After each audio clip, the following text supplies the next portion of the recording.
Hilton Martins interview.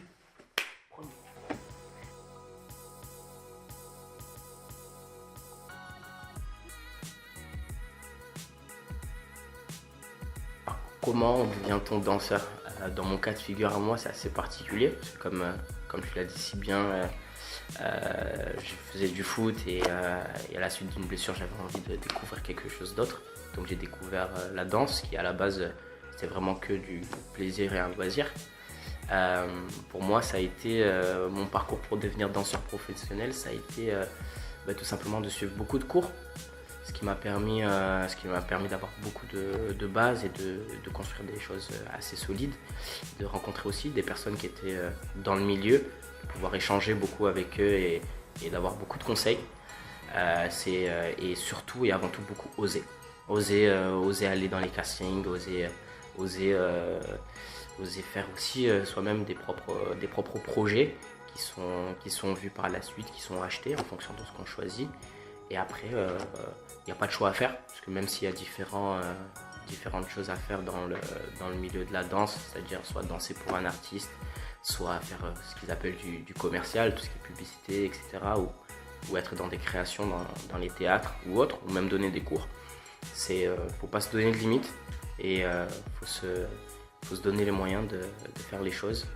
Et c'est comme ça qu'on devient danseur professionnel, en se faisant plaisir et en faisant plaisir aux autres.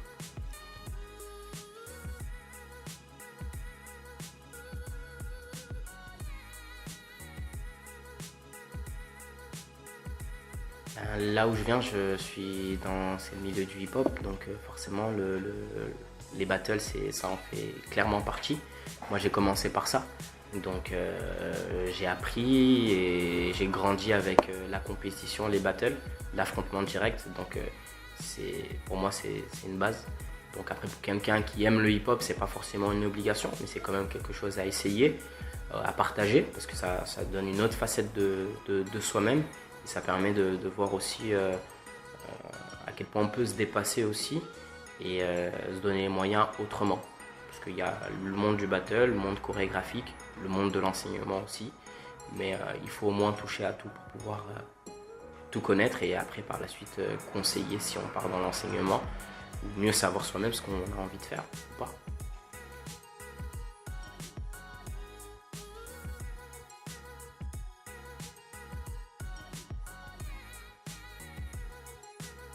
Les cours de danse que je donne sur Montpellier, ça se passe le mercredi au studio Lunaré, les studios Lunaré, de 18h30 à 19h15. C'est des cours de hip-hop, tout niveau. Il n'y a pas de niveau particulier requis, il n'y a pas d'âge particulier requis, donc c'est plutôt bien. Et le jeudi, je suis toute la soirée à l'école qui s'appelle Providence sur Montpellier. Donc de 18h à 19h, je fais des cours de top rock, qui est en fait une base du breakdance, mais ça se passe debout. À 19h, hip-hop, niveau 1, donc tout ce qu'on peut voir dans les clips, tout ce qu'on peut aussi voir dans les battles, etc. Donc on a beaucoup de bases et on bosse aussi l'art de freestyler, c'est-à-dire de faire des passages seul. On a une bonne petite équipe et ensuite le troisième cours qui est toujours le jeudi à 20h, c'est hip-hop niveau 2, pour ceux qui ont un peu plus de niveau. On part sur des chorégraphies plus complexes et quand on bosse le freestyle, on bosse des choses plus personnelles et on va aussi vers d'autres projets qui sont faire des spectacles, faire des battles pour ceux qui aiment et voilà, on en partage et c'est cool.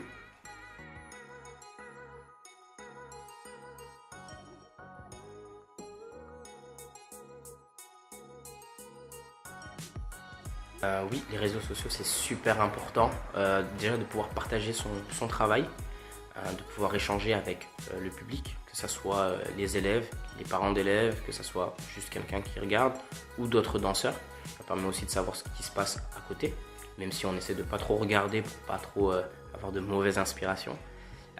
Mais ça sert aussi, comme je le disais, à promouvoir, mais aussi à ce que les gens vous voient et vous conseillent et vous proposent aussi. C'est ce qui s'est passé aussi pour la pub Givenchy où j'ai eu une personne qui était une personne proche, qui savait que j'avais déjà fait des pubs auparavant, donc elle a pensé à moi et elle m'a envoyé un message sur Facebook.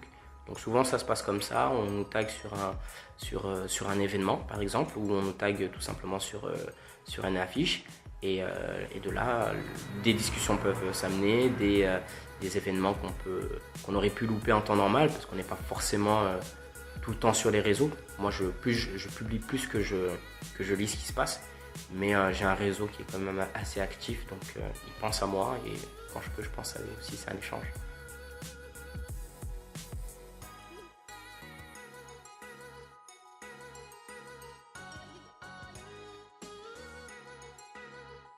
Mon actualité, c'est plusieurs choses. C'est l'hobby, c'est tout simplement la création de la compagnie qui s'appelle Tie Break de Lyon. Je travaille avec eux maintenant.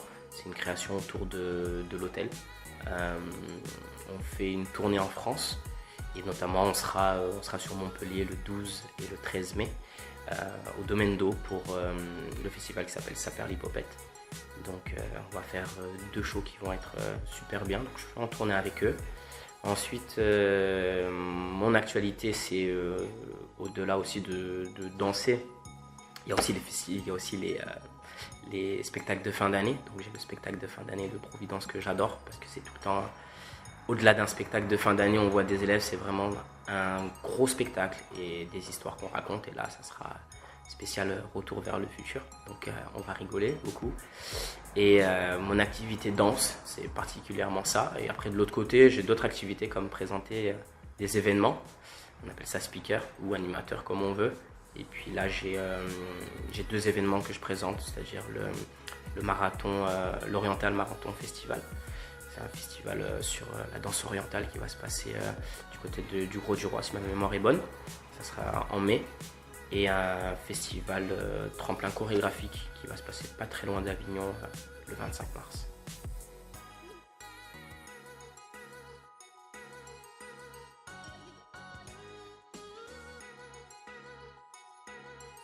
Passion artistique, il y en a beaucoup, il y en a tellement, et de tout azimut. Musicalement, parce que c'est ce qui m'a permis de commencer, m'a permis de commencer la danse, c'est Missy Elliott. Et avec ses clips, elle m'a donné vraiment envie de commencer à danser et à ouvrir mon esprit. Justin Timberlake, j'adore beaucoup aussi. L'évolution de la personne, l'ouverture aussi d'esprit, c'est toujours dans ça. Dans la danse hip-hop, Bruce Ikanji, qui est l'organisateur du Juste Debout, qui est vraiment une grosse influence pour moi.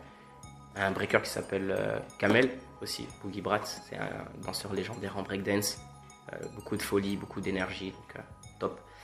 Et une inspiration aussi qui est tout simplement Keith Haring, qui est tout simplement un graffeur et qui était un graffeur et un dessinateur de folie et de génie, qui a une belle image du monde et des gens et du partage. Et c'est ce que j'essaye de diffuser à travers ma danse.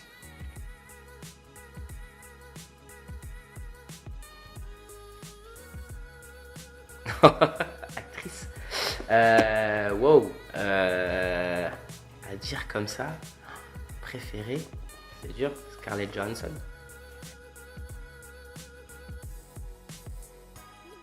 Je viens du Cap-Vert. De rien.